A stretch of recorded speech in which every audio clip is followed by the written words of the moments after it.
درود بر شما و خوش آمد میگم به شما علاقه‌مندان به یادگیری زبان فارسی.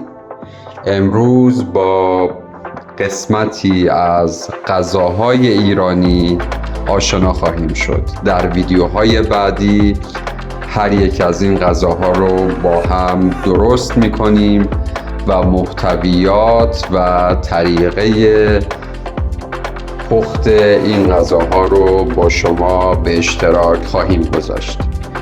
این ویدیوها به شما کمک میکنه تا زبان فارسی رو با جزئیات بیشتر و در موقعیت‌های واقعی یاد بگیرید. درس امروز شروع میشه با غذاهای ایرانی. خورشت قرمه سبزی. خورشت قرمه سبزی. خورشت قیمه. خورشت قیمه. کباب کوبیده. چلو کباب کوبیده. چلو در اینجا به معنای برنج به همراه کباب کوبیده. جوجه کباب. جوجه کباب. زرشک پلو با مرغ. زرشک پلو با مرغ. آش رشته. آش رشته. دیزی.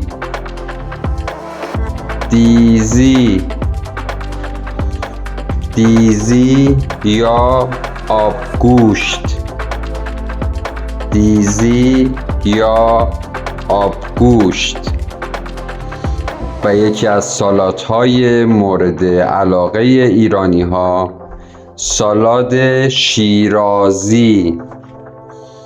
سالاد شیرازی. لطفاً پس از من ویدیو رو متوقف و با صدای بلند تکرار کنید. در ویدیوهای بعدی غذاهای بیشتری رو با شما به اشتراک خواهیم گذاشت و با سوغاطی‌های مشهور و معروف ایران آشنا خواهید شد. لطفاً این دست ویدیوها رو دنبال کنید و به عزیزان علاقمند به یادگیری زبان فارسی و عزیزان علاقمند به فرهنگ ایران زمین معرفی کنید. تا ویدیوی آموزشی بعدی شما رو به خدای بزرگ می سپارم. در پناه خداوند باشید و بدرود.